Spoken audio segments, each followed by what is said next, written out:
Hi, and welcome to Learn with Sawgrass. I'm Rhonda, the Education Manager here at Sawgrass, and our goal is to provide you both live and pre-recorded workshops here in our YouTube channel to help you learn everything you need to succeed with Sawgrass. We're going to talk about our printers, we're going to talk about our inks, I'm going to teach you a lot about our software, and we're also hopefully along the way going to give you some inspiration and also some tips to help grow your business.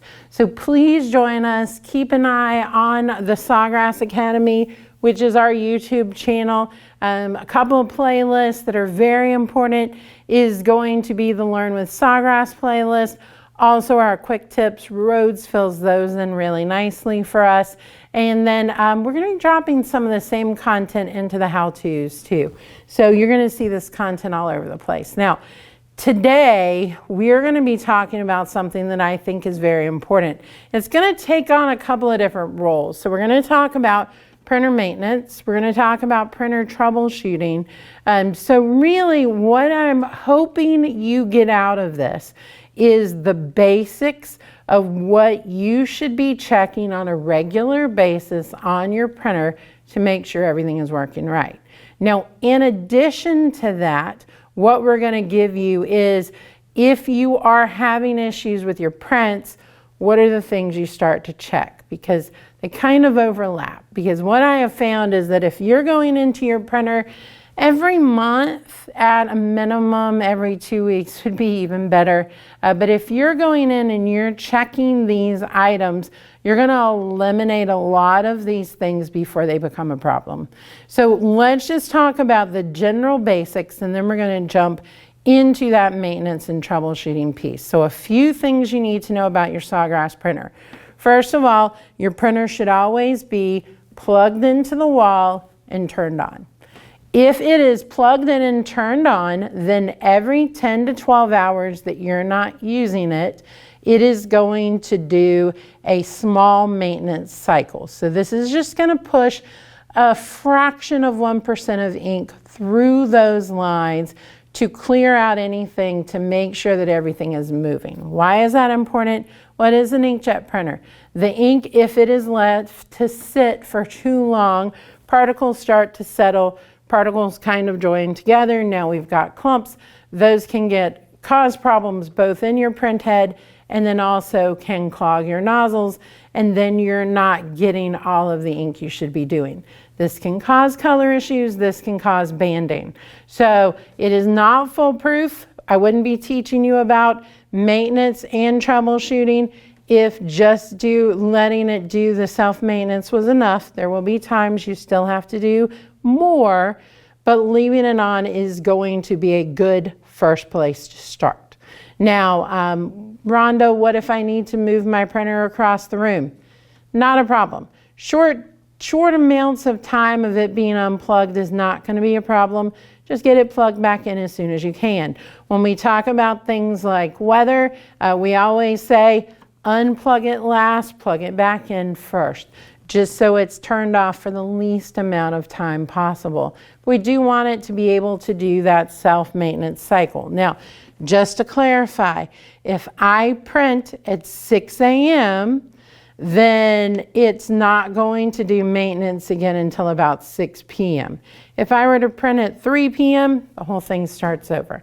So as long as you're using the printer frequently, it's not going to have to do the self-maintenance, but it's a very good thing that it can. Now let's talk about where my printer is. There's nothing on top, to the sides, or the back of my printer. You want to give it good ventilation so that the air can move through it. You also want to make sure that you're in a room that is temperature controlled and that the humidity is set as well. So we want a good humidity, we want a good temperature in that room, just so the inks don't get too cold. Humidity can affect things like the paper and everything too. So we do want to be in a nice climate control room with our printer. The expiration date on your ink is going to be very, very important. Why? Well, first, let's talk about this. So the expiration date is tied to the month when the ink is put into the cartridge. So now the ink is active. There's 2 years from that point to that expiration date you're seeing. Now, once that expiration date has passed, what's going to happen is that ink is going to start to break down. That means the particles are going to be more likely to clump. It's going to be those clogs that we talked about.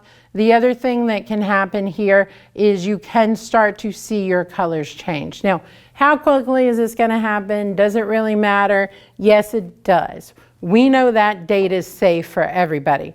So yes, you may see someone or meet someone who said they've used ink past the expiration date with no problem.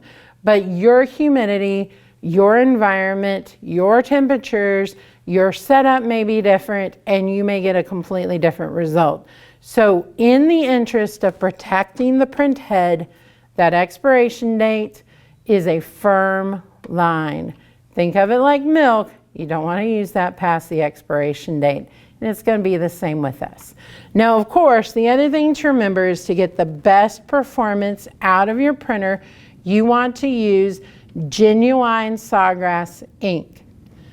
I know we are not the cheapest solution, but I also know that our ink is worth every penny and is the best out there. I know every single person who quality checks our ink. I know them by name, and I know how many years they've been here because I print the service awards. And they have been working with us for a long time, and they work very hard to make sure that our ink is going to be the highest quality possible. Our ink is calibrated for our print head. Our print head is designed specifically for our ink. I cannot promise you that any other ink is going to work the same in our printer. It's not going to flow through the same way and is going to be more likely to clog. It's just the facts of the matter. So the best way to keep your printer working great is to use genuine Sawgrass ink. All right, so we're going to dive in. I'm going to show you some things in the printer. Before we get started, I want to show you what I have on hand. So first of all, I have some denatured alcohol. If you are in somewhere where you cannot get denatured alcohol, you want a high percentage regular rubbing alcohol. I have my lint-free cloths. I have a pipette. And then I also have a little screwdriver, and you're going to see why this is important in just a minute. So let's go ahead and dive right in. Okay, so here's our scenario. You print and there are lines, either white lines or black lines, just an area of missing ink running through your print. Or your print's colors are off. Now when I say print, I mean once you've pressed it. We're never going to judge color off of just the print. We're always going to press first. If you're worried about it, if you think it's off, this is where a couple of yards of polyester fabric, or if you're using Versaflex ink, some cotton fabric. If you're predominantly doing mugs, maybe a chipped mug, this is where you're going to utilize that. But you do really want to see what those colors look like when pressed. But let's say our reds are a little off once they're pressed, or our blues are. Well, do not stop, do not pass go.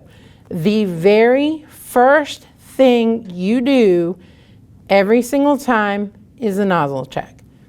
Now, you can start by checking your expiration date on your ink and make sure that's not it, but the place you really want to start is a nozzle check. Now, if you are in the Sawgrass Print utility, you can go to your settings, you can go to your devices, select your printer, and then under there you will see where you can print a nozzle check, or we can print it on the printer. So I am going to hit menu. I am going to go down to printer features, hit OK. I'm going to use my arrows. I'm already there. I'm on my test prints, and I want to do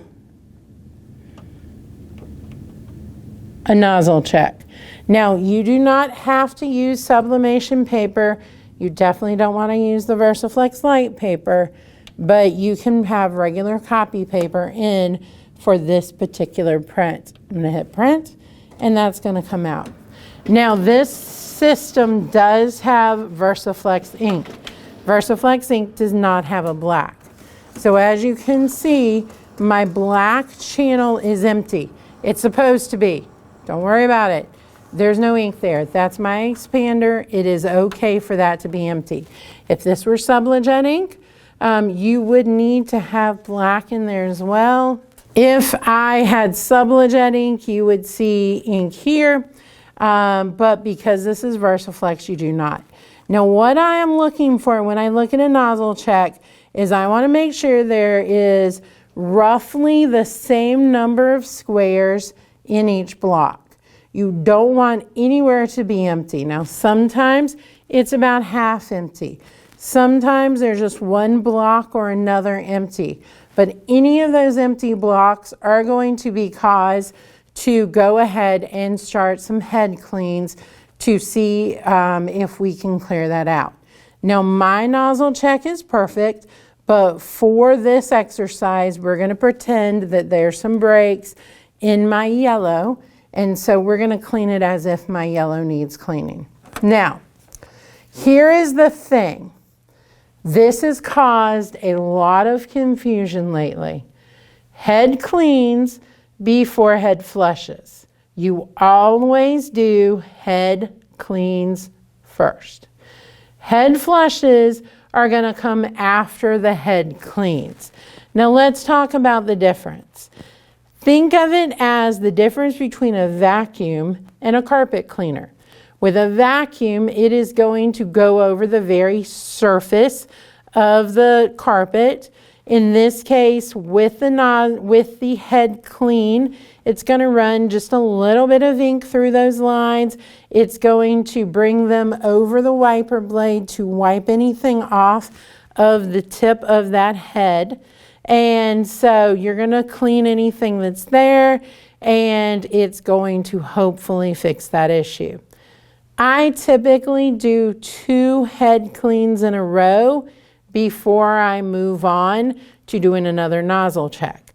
Now, a head flush is a lot more invasive. It is actually pushing the ink through the head using air and is getting deeper in there. Just like a carpet cleaner is going to get into the fibers, this is going to push the ink around in the head of the printer and hopefully clear out anything that's there. Because it's a little more invasive, because it uses a little bit more ink, we're going to save that one. We're going to do the head cleaned first, and if that resolves the issue, we don't need to go any further. So let's do a head clean. So I'm going to hit my menu button. I'm going to hit my menu button. I'm going to go back to the same area, the printer feature. I am going to go to my list test print. And on that second screen underneath my nozzle check, I'm going to do a head clean. Now it's going to ask you whether you want to do both heads or just one. Now I said that my issue was yellow. That's going to be in head 2, along with the magenta, the cyan, and in this case the expander are in head 1. So I'm going to do head 2. I'm going to hit OK again. I am going to hit underneath OK, and it is going to begin that process.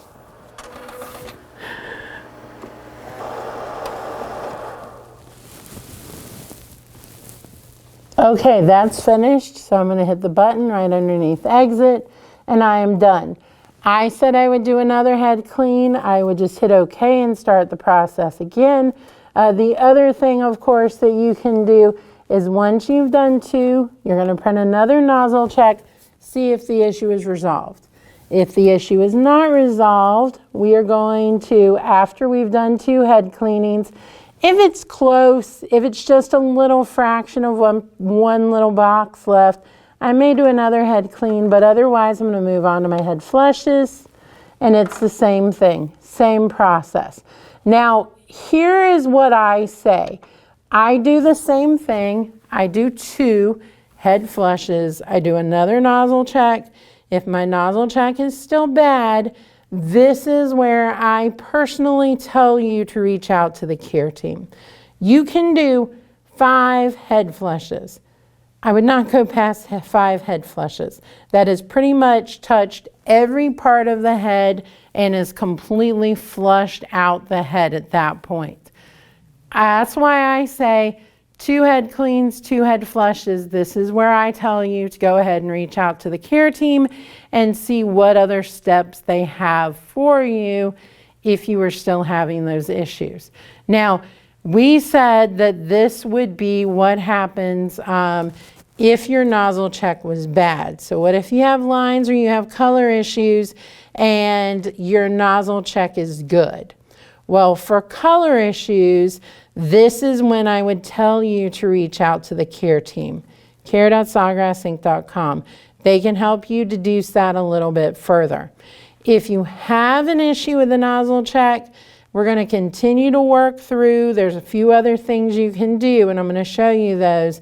But if it's a color issue, this is probably where I say a color issue and your nozzle check is good. This is where I reach out to the care team. Now, let's say that you have lines through the print and your nozzle check is good. Well, there's some other things we can check. So let's head there next.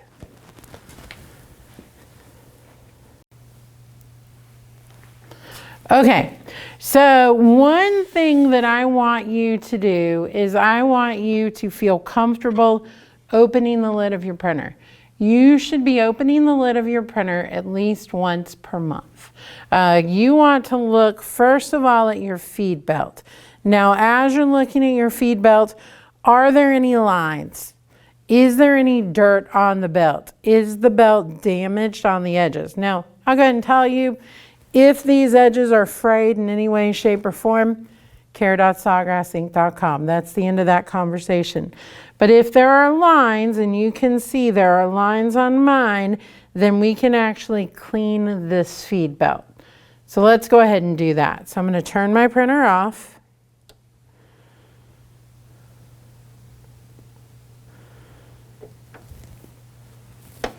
And I am going to use my lint-free cloth.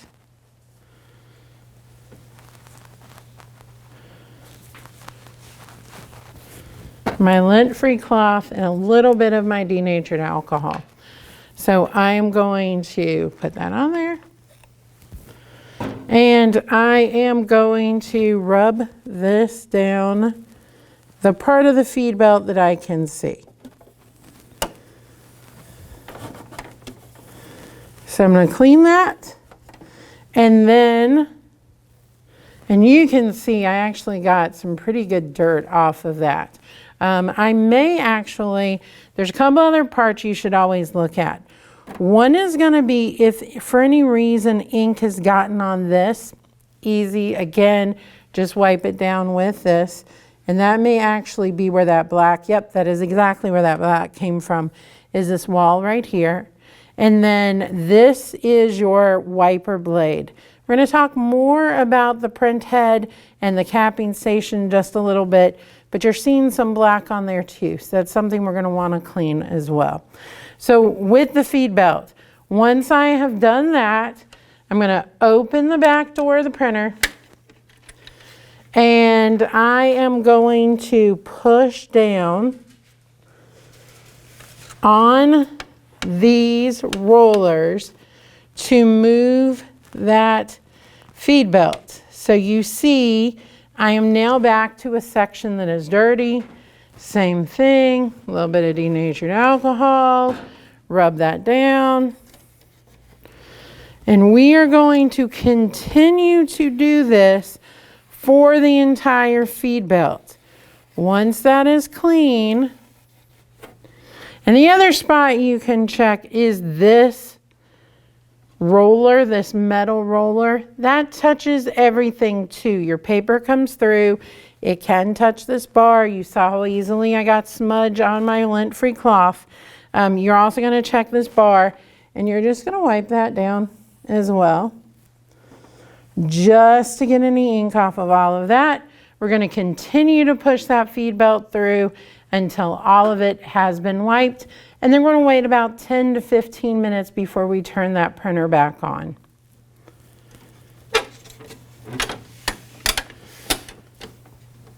Okay, So that is cleaning your feed belt. I suggest that you clean your feed belt anytime it's dirty.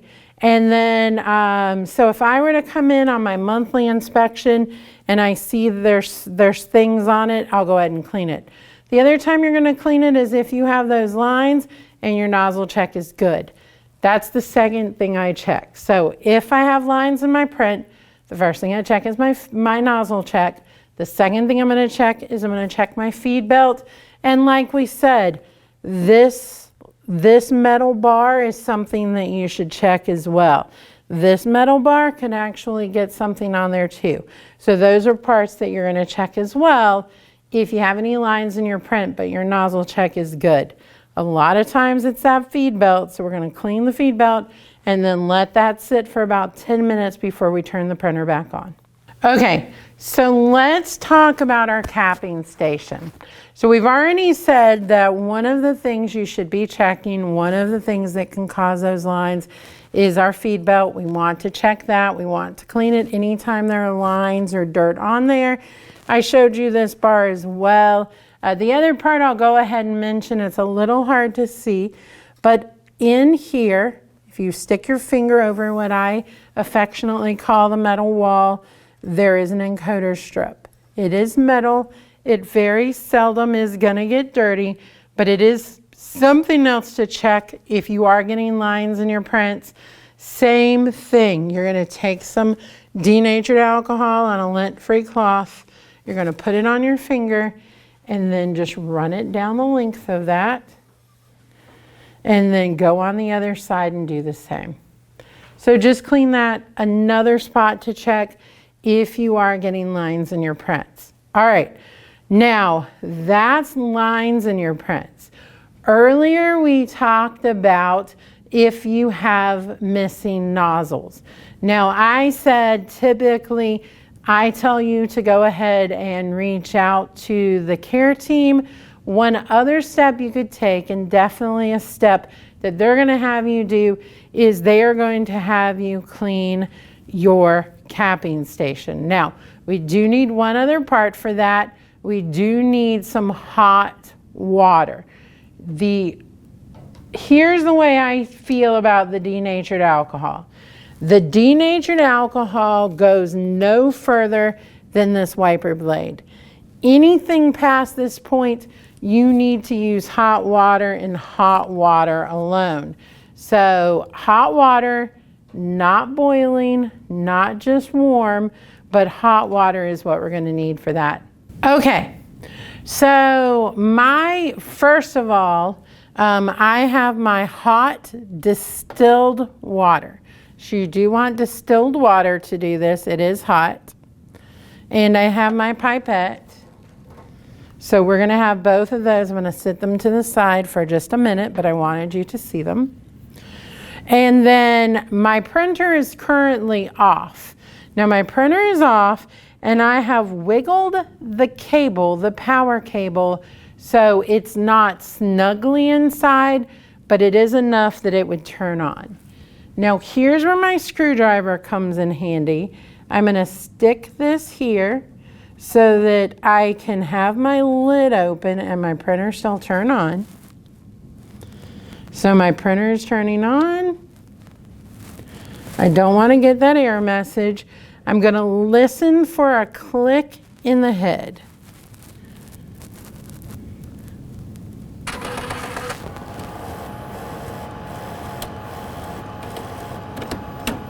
Okay, so my print head has released from the capping station. I heard that click.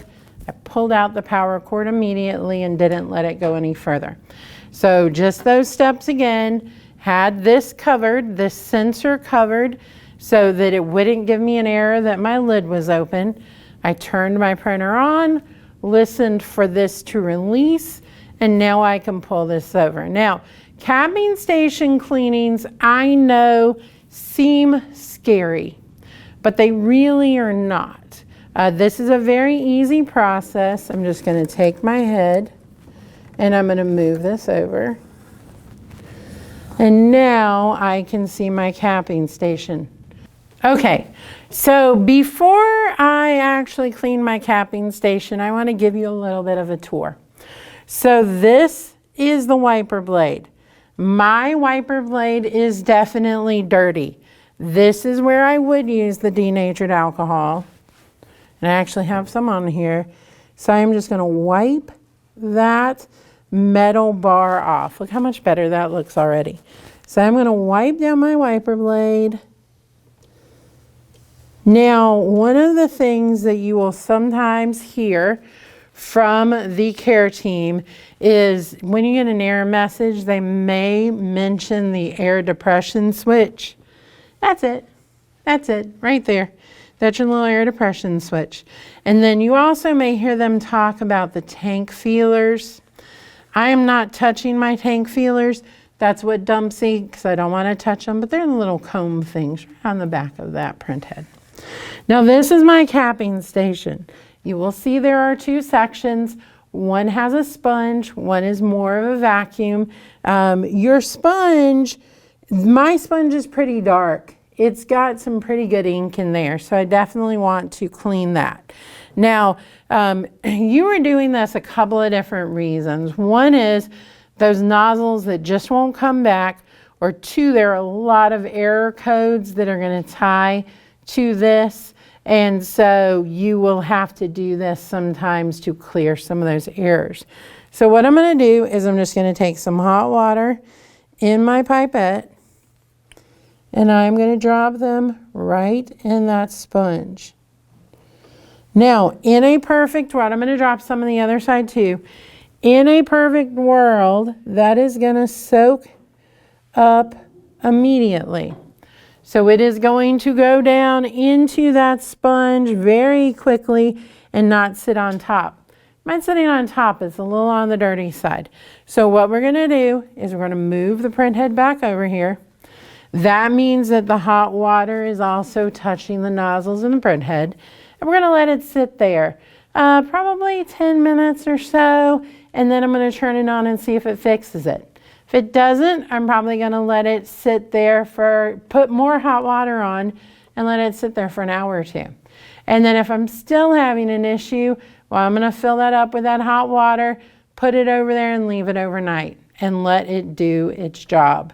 So what you want to happen is that water to soak through that sponge when you do that capping station clean. We do have written instructions for this as well in our knowledge base to help you out. It's really, the scariest part for me is getting that cord pulled out quick enough. That's why I kind of have it half pulled out so I don't have to pull it as quickly. But other than that, it's a really easy process, and this is a great way to clean that capping station.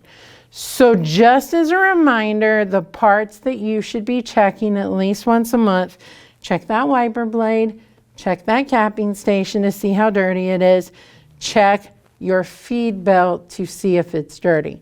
Now, my printer clearly is dirty.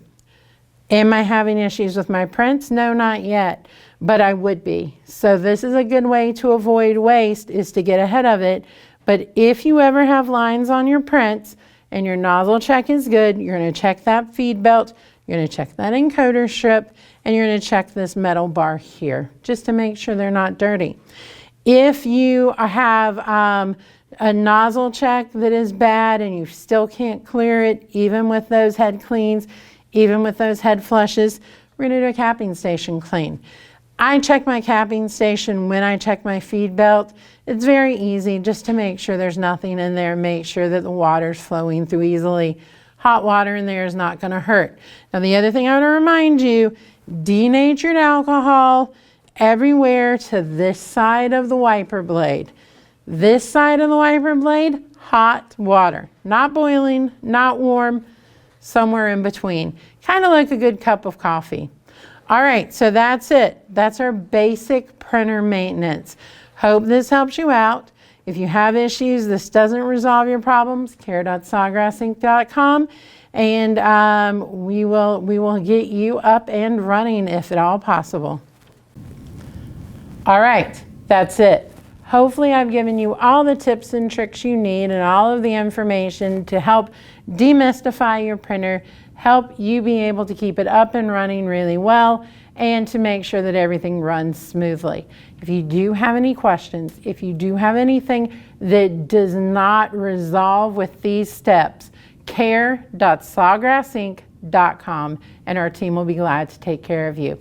That's it for today. Have a good one. Bye-bye.